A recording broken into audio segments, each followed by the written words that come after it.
भज गोविन्दं गोविन्दं भज मूढमते भज गोविन्दं भज गोविन्दं गोविन्दं भज मूढमते भज गोविन्दं भज गोविन्दं गोविन्दं भज मूढमते भज गोविन्दं भज गोविन्दं गोविन्दं भज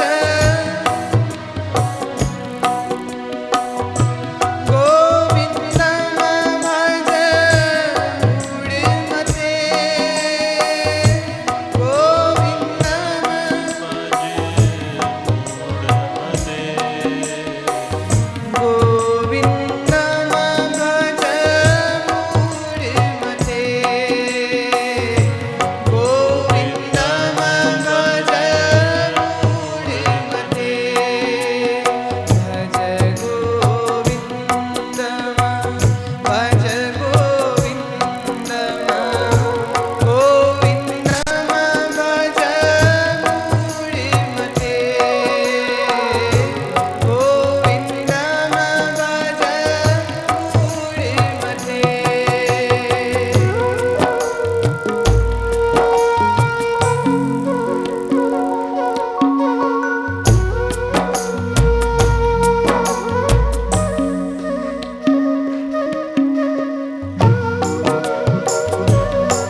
स्तावत् क्रीडा सक्तः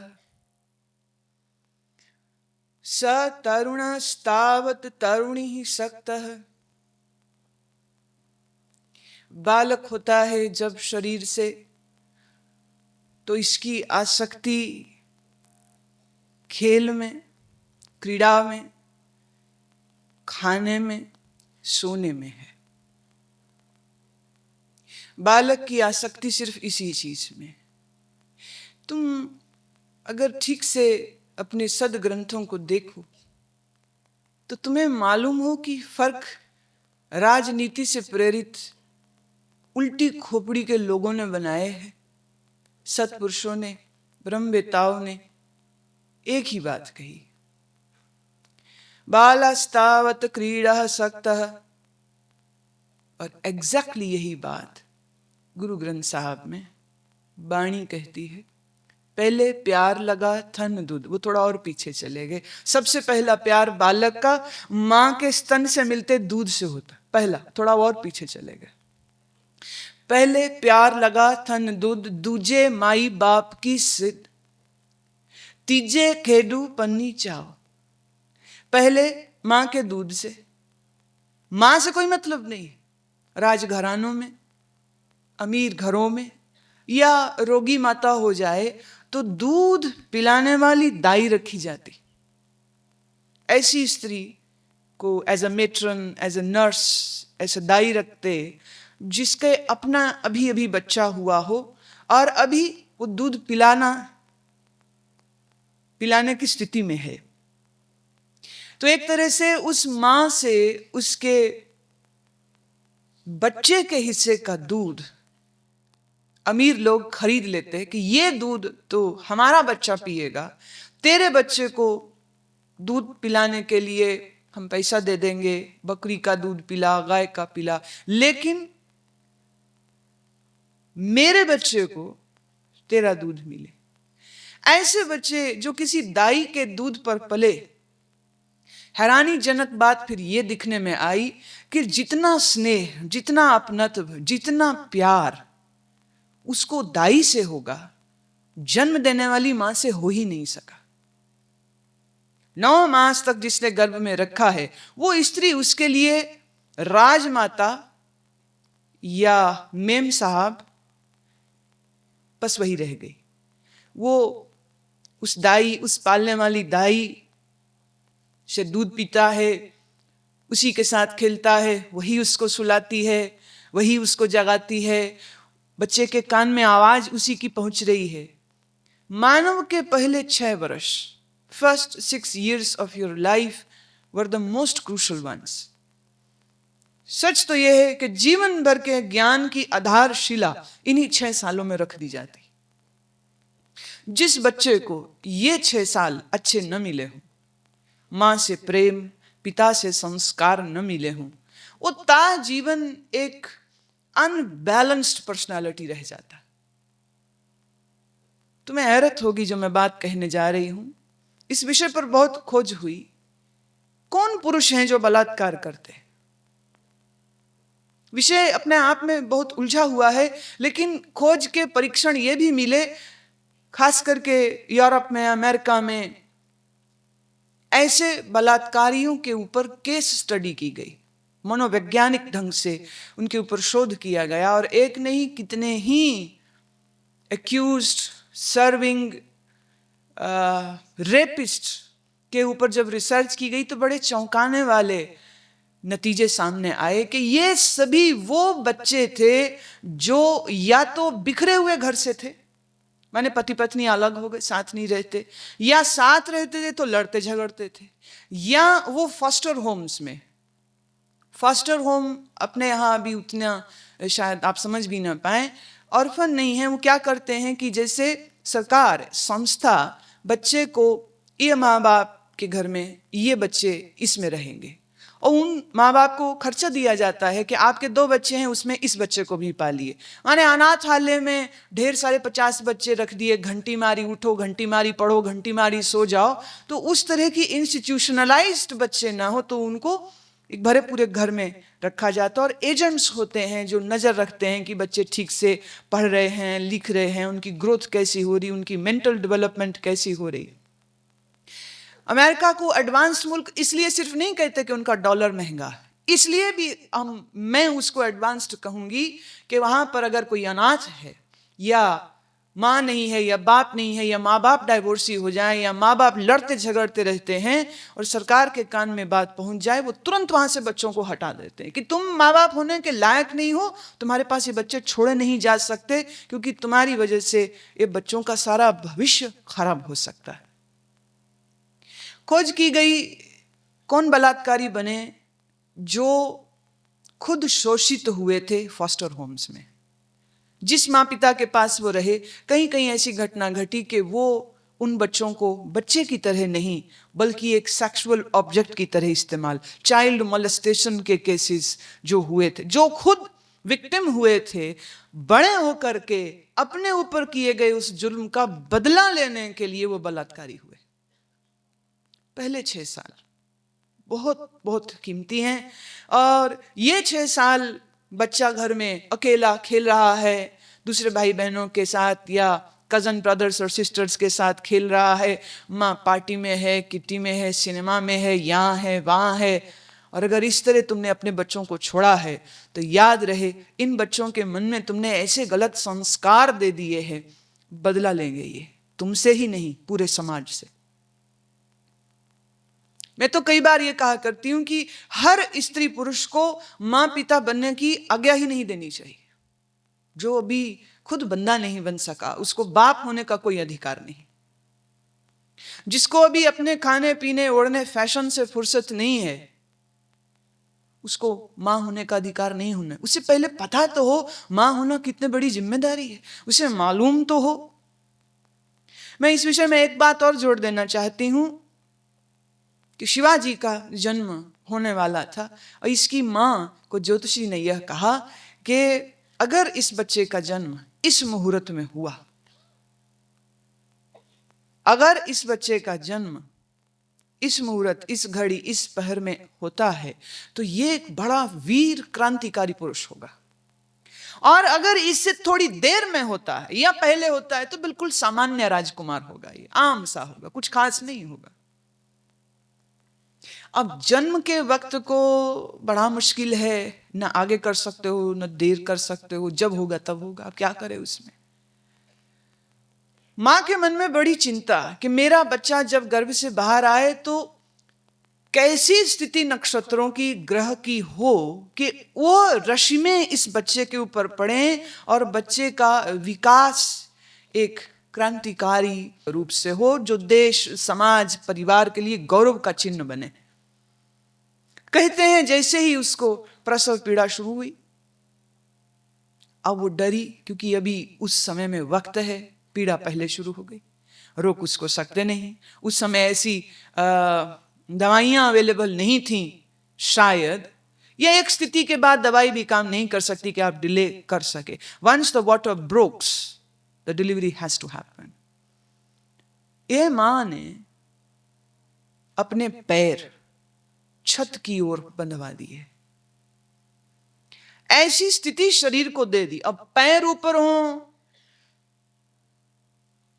तो बच्चे ने धकेल करके जो बाहर निकलना है, जितनी पीड़ा असल में मां को होती ना उससे ज्यादा पीड़ा बच्चे को होती, क्योंकि गर्भाशय से योनि द्वार तक पहुंचने के लिए, उस तंग जगह से बाहर आने के लिए बालक को स्वयं मेहनत करनी पड़ती। मां की पीड़ा उसकी पीड़ा के आगे कुछ भी नहीं।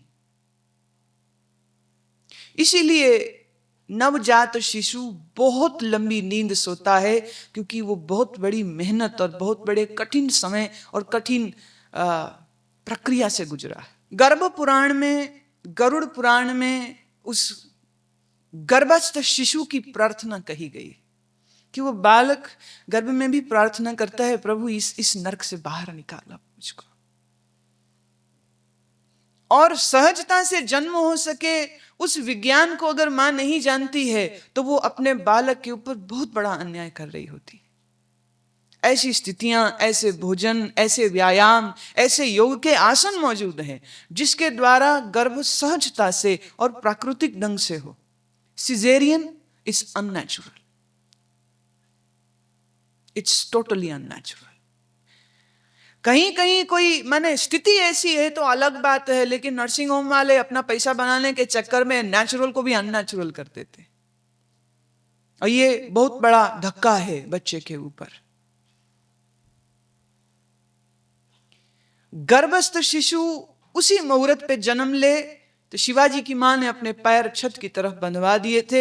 असहनीय पीड़ा को उसने सहा है और प्रार्थना करती है, हे शंभो महादेव, मेरे बालक को भी इतना बल देना कि जितनी पीड़ा मैं सह रही हूं वह भी सह ले, क्योंकि गर्भ में पीड़ा सहेगा तो कम से कम जीवन भर पीड़ा नहीं सहनी पड़ेगी। अभी सह ले, मां की गोद में है, मां की कोख में है, अभी सह ले पीड़ा। जन्म के बाद उसके लिए एक सुंदर स्वप्न मैं देखती हूं, कम से कम वो तो पूरा हो। स्त्री और पुरुष जब तक विवाहित नहीं है, उच्च श्रृंखलता, खुला व्यवहार चाहे तो रख सकते हैं, लेकिन सत्य तो यह है, the day you get married, विवाह को सिर्फ एक दूसरे को भोगने का माध्यम और साधन न मानिए। विवाह तो एक बहुत बड़ी जिम्मेदारी है, क्योंकि अगर आप एक अच्छे पूर्ण व्यक्तित्व के मालिक नहीं हैं तो आपके द्वारा अच्छी आत्मा का जन्म भी नहीं होगा। और यह पृथ्वी पर नरक जो पैदा हो रहे हैं वो इसीलिए पैदा हो रहे हैं कि आज स्त्री पुरुष का संसर्ग इसलिए नहीं होता है कि उनका आपस में प्रेम है ना, उन दोनों का सिर्फ शारीरिक तल पर मिलन होता है, ना भावनात्मक, ना मानसिक, ना बौद्धिक, ना वैचारिक, कहीं कोई मेल है ही नहीं। पशुओं की भांति व्यवहार है। मनुष्य थोड़े हैं वो, मनुष्य होना बहुत बड़ी जिम्मेदारी है।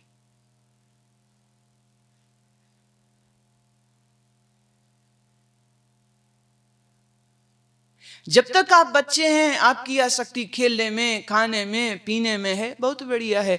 बाल अवस्था में हर चीज माफ है, खेलो, खाओ, सोवो, चोरी करके भी खा जाओ, कोई बात नहीं, बच्चे को सब माफ। खेल खेल में बच्चे दूसरे घर की चीज उठा के खा जाते हैं, खेल खेल में बच्चे एक दूसरे को चीज दे आते हैं, ले आते हैं, इस्तेमाल कर लेते हैं। They share it. They just use it without worrying who the owner is.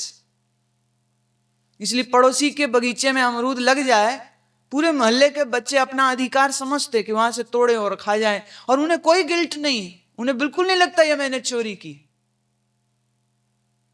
था, फल था, खाने की इच्छा थी, खा लिए, छुट्टी।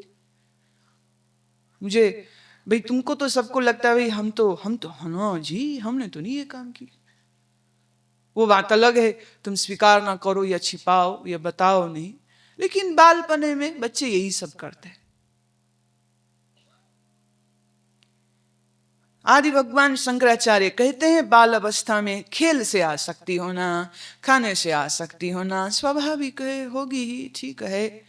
स तरुणः स जवान हुए, तरुण माने जवान हुए, तरुणास्तावत तरुणी सक्त, युवक हुआ है, जवान हुआ है, तो अब युवक है तो युवती के प्रति, युवती है तो युवक के प्रति आसक्ति फिर प्रारंभ हो जाती। वृद्धा स्तावत चिंता सकता, बूढ़ा हो गया तो चिंता, चिंता ही चिंता, माने चिंता से ही आसक्ति बन जाती, और कोई ख्याल ही नहीं आता। कभी इस बात पे चिंता करेगा, कभी उस बात पे, कभी इस बात पे, हमारे जमाने में सब सामान सस्ता होता था, यही चिंता करेगा। हमारे जमाने में मनुष्य बहुत अच्छे थे, अब अच्छे नहीं। हमारे जमाने में लोग बड़ों की इज्जत करते थे, अब नहीं। इन जैसी कई ढेर सारी बातों के विषय में वृद्ध आदमी चिंता करेगा, फिर मेरा घर, मेरा परिवार, मेरी दुकान, मेरे पोते, मेरे पोतियां, मेरे बच्चे, मेरा कुंबा, इसका क्या होगा, उसका क्या होगा, फलाने का क्या होगा, ढमकाने का क्या होगा, कौन कमा रहा, कितना खा रहा, वो तह तक जाएंगे और बस चिंता ही चिंता, और बस चिंता ही चिंता, और बस चिंता ही चिंता। एक 82 साल की बूढ़ी माता से मेरी बात हुई, मैंने पूछा, मैंने कहा भाई इतनी लंबी आयु माँ तूने भोगी, कैसी रही जिंदगी? कहती अच्छी रही। मैं अभी कोई तमन्ना बाकी है? मुख में एक दांत नहीं, चला उससे जाता नहीं, आंख ठीक से देखती नहीं, और कांपती हुई आवाज में कहती है बस परपोत्रे को घोड़ी चढ़ते देखो। पर पौत्र को, पौत्र नहीं, पौत्र तो जवान होगा, अभी पौत्र के पुत्र माने ग्रेट ग्रैंड सन, उसको घोड़ी चढ़ते देख लो। अब सवाल यह है, अगर वो घोड़ी चढ़ भी जाता है तो इससे तेरे को क्या लाभ? पर मन की आशाएं और मन की चिंताओं का तो कोई अंत ही नहीं होता है। पर मैं ब्रह्मणी कोपी न सकता, और उस पर ब्रह्म के साथ तो किसी को आसक्ति हुई नहीं, ना बचपने में, न जवानी में, न बुढ़ेपे में। बचपना खा पी के गया, जवानी भोग में गई, वृद्धावस्था चिंता में गई। शंकराचार्य कहते, और मैं देखता हूं ब्रह्म के साथ, परमात्मा के साथ आसक्ति कब, उससे प्रेम कब? कभी भी नहीं। बालक है तो उसको काम का, काम विकार का कोई पता ही नहीं, खबर ही नहीं है उसको। खाना पीना, पहले प्यार लगा थन दूध, दूजे माई बाप की सुध, तीजे खेडू पन्नी चाव, और फिर उसमें कहा, फिर भैया भाभी से प्यार करता है, फिर परिवार से प्यार करता है, फिर घर से प्यार करता है। धीरे धीरे धीरे वो आसक्ति का घेरा उसका बढ़ता चला जाता है। लेकिन बाकी सब घेरे तो बड़े हो गए, लेकिन इस घेरे में परमात्मा के लिए कोई जगह नहीं, कोई जगह नहीं। बच्चे मंदिर इसलिए जाते हैं, भगवान जी पेपरों में पास कर देना। मैं भी जाती रही, क्योंकि यही सिखाया जाता था।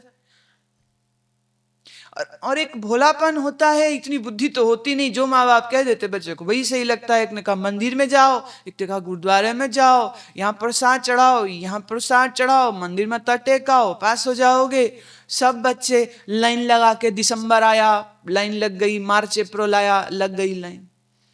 मतलब बच्चे थे तो करो तो समझ भी लगती। कॉलेज में हो गए, यूनिवर्सिटी में हो गया, अभी भी हनुमान जी के आगे नारियल फोड़ते हैं, हनुमान जी पास कर देना। अभी भी अकल नहीं आई। अगर तुम खुद नहीं पढ़ोगे, अगर खुद तुम मेहनत नहीं करोगे, तो हनुमंत लाल जी आपको कैसे टॉप यूनिवर्सिटी में दे देंगे? कैसे?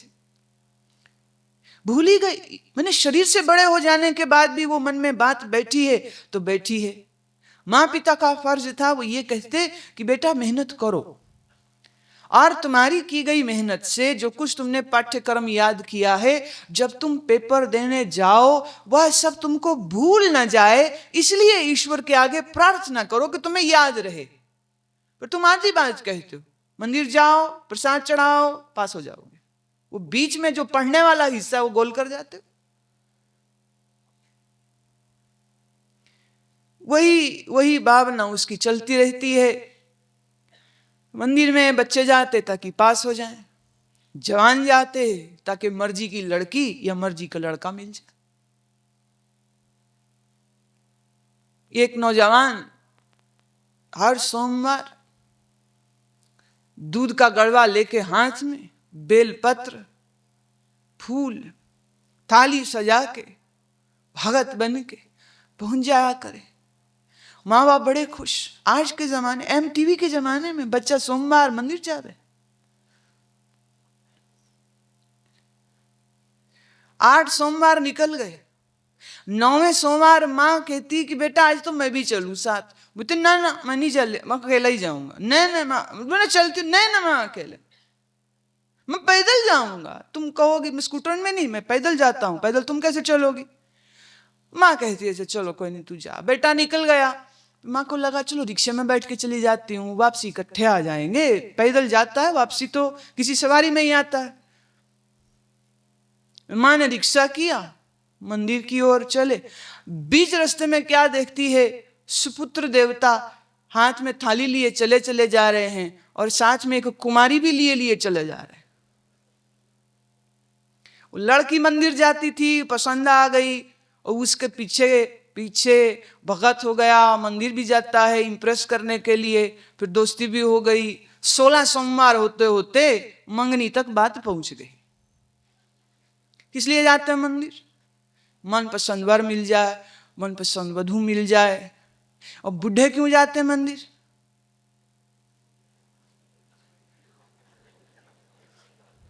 बच्चे ठीक रहे, बहुएं ठीक रहे, घर ठीक ठाक रहे, इनकी अक्ल बनी रहे, पैसा बना रहे, धन वृद्धि हो, रोग दूर हो जाए। तो बच्चे गए, जवान गए, बूढ़े गए, तीनों गए मंदिर, पर और कारणों से गए, ईश्वर उपासना के लिए तो कोई भी नहीं गया। चाहे वो शिव जी का मंदिर हो, हनुमान जी का हो, दुर्गा का हो, किसी का मंदिर हो या गुरुद्वारा हो, जितनी भीड़ वहां लगी होती है, एक दिन यही काम करना, वाइवा करिएगा। जितने लोग हैं ना उनसे पूछिएगा क्यों आए हो यहाँ, क्यों आए हो यहाँ? तो कोई दुकान चलाने आया है, कोई लड़की ढूंढने आया है, कोई लड़का ढूंढने आया है, कोई बीमारी दूर करने आया है, कोई ये कोई वो, कोई ये कोई वो। भगवान बेचारा तो अकेला पड़ा पड़ा उदास हो जाता है, एक भी भगत नहीं जाता है। गोविंद भजन करने नहीं, गोविंद से कुछ लेने, गोविंद से कुछ मांगने, गोविंद से कुछ चाहने को तो चाहते हैं, गोविंद को कोई नहीं चाहता है। और उस गोविंद के प्रेम प्यार से वंचित हुआ जीव बालपने के खेल खेल के भी अतृप्त और अशांत है, जवानी के भोग भोग के भी अतृप्त और अशांत है, और वृद्धावस्था में रोग शोक की चिंता की वजह से अतृप्त और अशांत तो होता ही है। माने बचपने से लेकर के बुढ़ापे तक जीवन सिर्फ अशांति का ही दूसरा नाम होता है। एक अशांति और दूसरी आशा। अभी सुख नहीं है, फिर हो जाएगा। आज सुख नहीं है, कल हो जाएगा। ऐसे सुख नहीं है, वैसे तो हो ही जाएगा। एक आशा कभी नहीं मरती, उम्मीद कभी नहीं मरती, इच्छाएं बनी रहती बनी रहती बनी रहती। इस निराशा में मेरी आशा परमात्मा ही है। कभी तो मेरे आंसू हंसी में बदलेंगे, कभी तो मेरी रात्रि दिन में उजियारे में बदलेगी, कभी तो मैं भी मुस्कुराऊं, कभी तो मेरे भी दिन फिर जाएं। ये भक्ति नहीं है। धुन बड़ी प्यारी, उस बंदे की आवाज बड़ी प्यारी, इसलिए मैं सुनती रहती। फिर मैं सहमत नहीं इस विचार से, क्योंकि अध्यात्म का विचार तो कहता है चाहे सुख दो या दुख, चाहे खुशी दो या गम, हमको दोनों ही पसंद, दाता किसी भी दिशा में ले चल, जिंदगी की नाव तेरे फूलों से भी प्यार, तेरे कांटों से भी प्यार। यह भक्ति। वो कहते निराशा आशा में कब बदले, आंसू हंसी में कब बदले। ये भक्ति नहीं। कब लागेगी ईश्वर का भजन करने की वृत्ति तेरी? बचपने में न जागी, जवानी में न जागी, बुढ़ापे में न जागी। कुछ प्रश्न है, कल का जो विषय आया था उस विषय से संबंधित है, इसलिए मैं साथ में ले रही हूं। नारी स्तनभरा नाभि देशम दृष्ट्वा मागा मोहावेशम एतन मास वसादि विकारम मनसि विचिंतय वारम वारम। उसी से जुड़ा हुआ अगला श्लोक यह आज का भी था। तरुणी ही सक्त। इसी विषय से जुड़े प्रश्न मनोज कुमार दिल्ली से पूछते हैं, आपने कहा होश में रहकर काम में उतरा जाए तो काम विकार से बाहर हो सकते हैं, लेकिन लगता है कि होश होगी तो काम विकार नहीं होगा। दोनों में एक ही बात हो सकती है। क्या होश और काम एक साथ हो सकते हैं, क्योंकि मैं हमेशा इस काम विकार की वजह से बहुत परेशान रहा हूं। बात काफी हद तक यह सही है। काम उत्तेजना में जाने के लिए एक बेहोशी की जरूरत तो है, एक बेहोशी की जरूरत तो है। अगर साधक ने ध्यान के द्वारा अपनी चैतन्यता, अपनी सजगता को बढ़ाया है, तो उसके भीतर बिना उसके चाहे, बिना उसके सोचे, अननोइंगली कुछ भी नहीं होता। काम एक तरफ रख दीजिए, भोजन भी करता है तो कितनी मात्रा में होना चाहिए इस होश को रखते हुए करता है। कितना बोलना है, कैसा बोलना है, इस विषय में भी उसकी होश पूरी जगी हुई होगी। सिर्फ ये नहीं होता है कि हम एक ही विषय के लिए चिंतित हैं और बाकी के लिए। ये नहीं हो सकता है कि तुम काम के विषय में तो कहो कि होश हम रखने की कोशिश करेंगे और बाकी विषय, सच तो यह है अगर तुम बाकी विषयों के प्रति होश में रहना सीख लेते हो तो यह विषय तो अपने आप उसमें आ जाता है। जैसे होश और बेहोशी, और इस होश और बेहोशी में एक बहुत बड़ा भेद है, फर्क है, लेकिन फिर भी जैसे सुषुप्ति, जैसे गहरी नींद में बेहोशी है, लेकिन इस बेहोशी में आप अपनी इच्छा से जाते हो। नींद में आप अपनी स्व इच्छा से जाते हो, लेकिन अगर कोई तुम्हें क्लोरोफॉर्म सुंघा दे तो बेहोश तो तुम तब भी हुए, पर तब तुम अपनी इच्छा से नहीं हुए। समझना, बेहोशी सुषुप्ति में भी है, बेहोशी में भी। दवाई से या किसी ने क्लोरोफॉर्म सुंघा दिया या एनेस्थेसिया किसी ने दे दिया, आप बेहोश हो गए।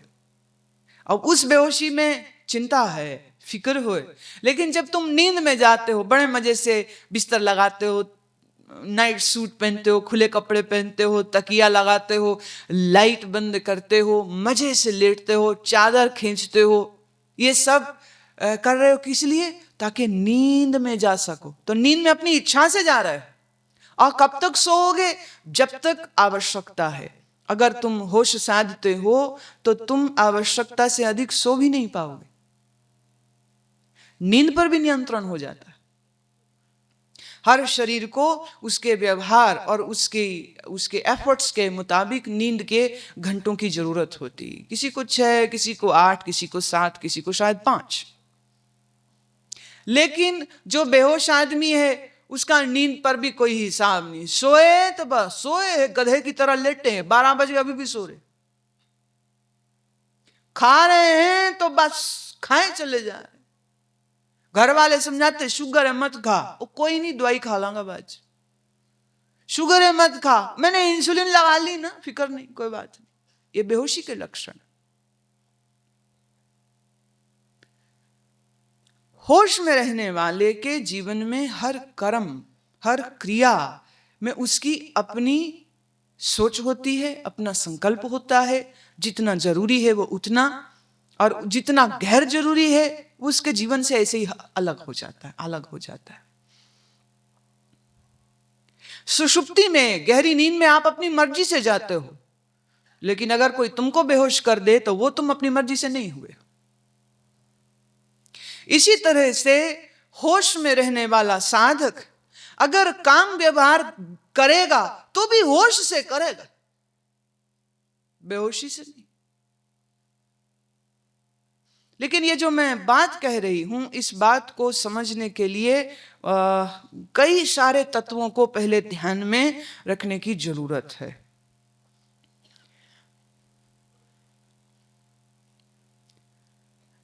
जैसे यह एक प्रश्न है, यदि काम सहज प्राकृतिक है, उसमें कोई दोष पाप नहीं, तो फिर यह बात प्रैक्टिकली कैसे समझें कि शरीर तो हाड़ मांस मलमूत्र का भंडार है, मन दुविधा में है। असल में मन में तो बहुत कुविचार आते हैं। किसी भी स्त्री शरीर से सहज होकर के बात नहीं कर सकता हूं, भय लगता है। अब दो बात समझो।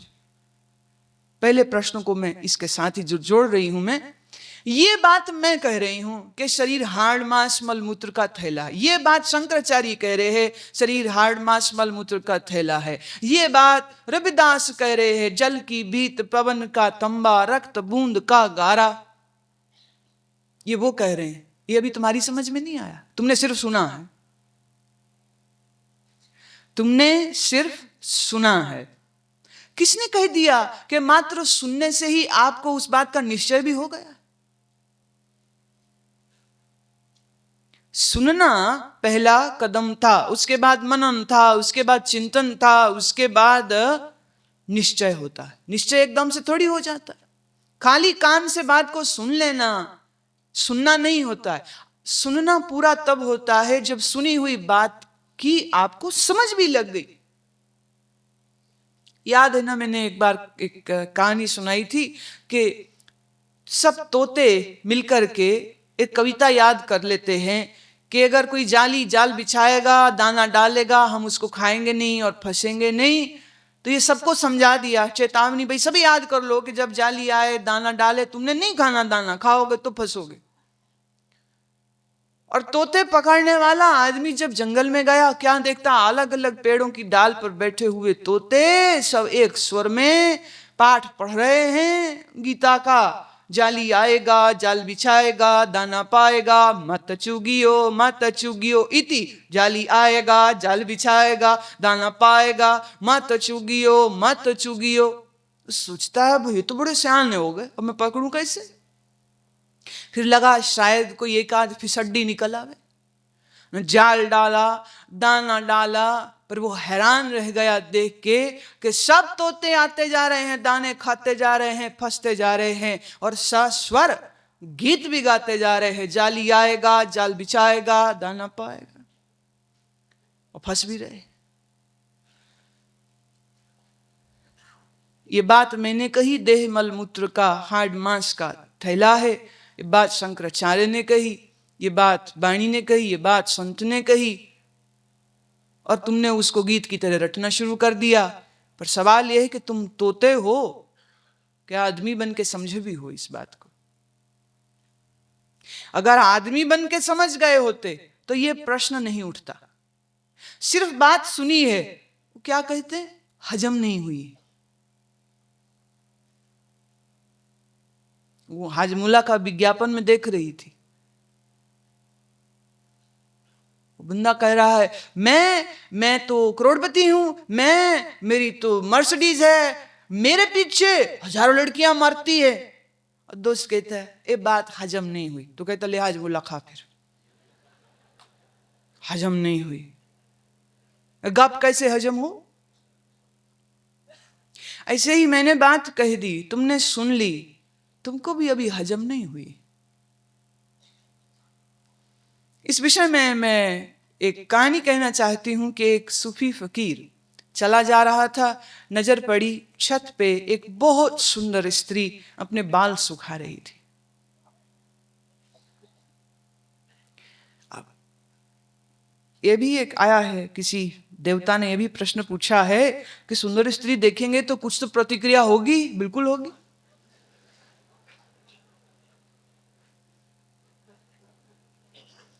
फकीर देखता है स्त्री बाल सुखा रही है, रुक गया, देखने लगा, और मुंह से निकला, वाह वाह अल्लाह ताला तेरी कुदरत। औरत ने सुन लिया, बड़ा गुस्सा आया उसको कि काम आदमी छेड़े तो समझ लगती है, तो सूफी है, फकीर है, चोला पहना है, अली मौला कहने वाला आदमी, और मेरे लिए इसने ये बात कह दी। पहले तो मुझे देख रहा है, फिर देखने के बाद ये कह रहा है। तो उसने अपने घर वाले को बुलाया कि ये देखो, और है खुदा का नाम, ये फकीर देखो मुझको छेड़ रहा, मेरी ओर देख रहा है, और मेरे को देख के इसने आगे से जुमला कसा है, वाह वाह तेरी कुदरत। आदमी को तो चढ़ गुस्सा गया, वो आदमी ऐसे ही लड़ने को तैयार बैठे, भागना चाहिए। धड़ धड़ धड़ धड़ धड़ सीढ़ियां नीचे उतर के आया, आकर के फकीर को गले से पकड़ लिया। क्या कहा तुमने मेरी बीवी के लिए? मालूम तुझे मैं कौन हूं?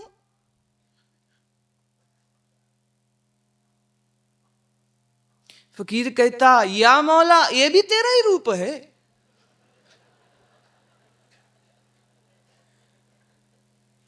ये एक ऊपर दिखाया, एक ये दिखा रहा,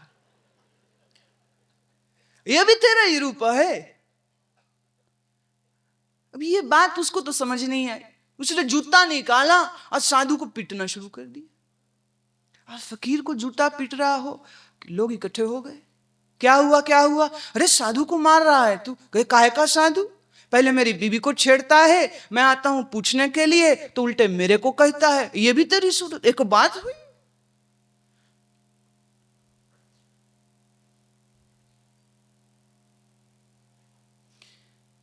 फकीर तो चुपचाप जूते खा लिए। जब उसकी तसल्ली हो गई तो सीढ़ी वापस चढ़ा, और सीढ़ी चढ़ा जाओ तो बेहोशी थी, गुस्सा भी था, तो पैर गलत पड़ गया, छत पर पहुंच गया था, लगभग पैर फिसला, नीचे गिरा, खोपड़ी खुल गई, मर गया। मरा पति का शरीर देख करके पत्नी तो छाती लगी पीटने, और उसने तो वो रो करके, वो सियापा करके दुनिया इकट्ठी कर ली कि ये देखो, ये फकीर ने मेरे मालिक को मार दिया, मेरे मालिक को मार दिया। पहले मुझे छेड़ता है, मेरा घर वाला पूछने जाता है, उसने उसको मारा, इसने पता नहीं क्या मंत्र फूका है, मेरे घर वाले को इसने मारा। लोग फिर इकट्ठे हो गए मारने के लिए फकीर को। ये तूने मार दिया? फकीर कहता, मैंने तो खुद मार खाई है, जूते तुम्हारे सामने मुझे पड़े हैं, मैं क्या मारूंगा? जो मैं खुद मरा हो दूसरे को क्या मारे? तो बोले, वो औरत क्या कह रही, तूने उसके मालिक को मारा? कहते, देखो इसका मालिक आया, मुझे जूते मार गया, मेरे मालिक ने उसको मार दिया। झगड़ा मालिकों का, मुझे क्या पूछते हो? तो मेरे मालिक से पूछो, मुझे मत पूछो। इसका मालिक आया, मुझे जूते लगा गया, तो मेरा भी तो कोई मालिक है ना, मेरा भी तो कोई वाली वारस है ना। क्या ऐसे ही हूं मैं, अनाथ हूं? मेरा भी तो कोई है। तो जो मेरा साईं है उसने अपना काम कर दिया।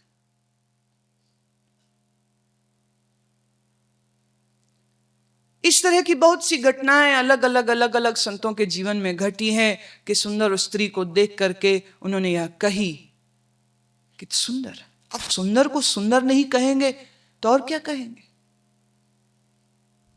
लेकिन सुंदर को सुंदर कहना एक बात है, लेकिन उस सुंदर वस्तु की मैं मलकियत कर लूं, ये दूसरी बात है।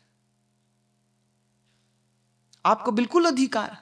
तुम पूछते हो ना, अगर किसी सुंदर स्त्री को देखते हैं तो मन में विचार तो आएगा ही, क्या उन विचारों को उस समय हम रोकें? पूछते हैं, क्या आंखें बंद कर लें, या ये कहें वाह रे दुनिया की अद्भुत माया? क्योंकि कुछ ना कुछ प्रतिक्रिया तो होगी ही। भाई तुम अगर ये हिम्मत रखते हो कहने की वाह रे दुनिया की अद्भुत माया, और अगर ऊपर से जूते पड़ जाएं तब भी कह देना अद्भुत माया।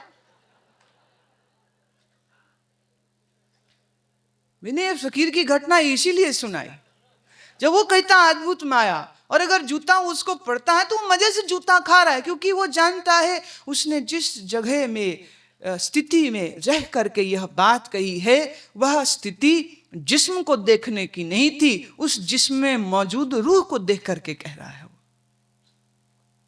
और संसार की तमाम सुंदर वस्तुएं, तमाम सुंदर दृश्य, तमाम सुंदर,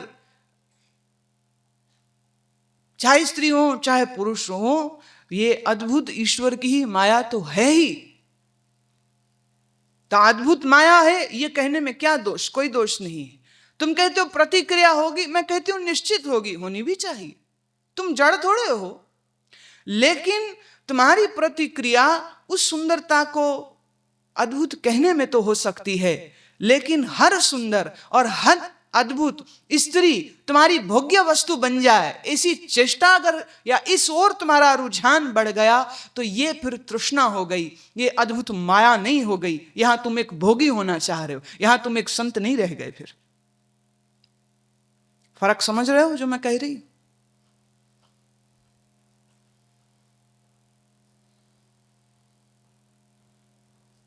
ये बात जिसको समझ लग जाए, हाड मास नारी को पिंजर, एक पंखी बसे बेचारा रे। तो अब तो हड्डी मांस को देख करके किसके हृदय में आकर्षण जगेगा? नहीं जगेगा। तुम कहते हो उस समय क्या विचारों को रोकें? अगर विचारों को रोकने की जरूरत हो रही है तो तुम कहीं से भी, ना तो साधक हो, ना तो तुम कहीं से होश में हो, ना तो तुम्हें कुछ भी याद है। तुम सिर्फ एक साधारण मनुष्य हो जो हर सुंदर स्त्री को देख करके काम विचार में डूब जाता है। तुम अपने आप को साधक कहां से कह रहे? मैं ये नहीं कह रही हूं कि प्रतिक्रिया नहीं होगी, होगी।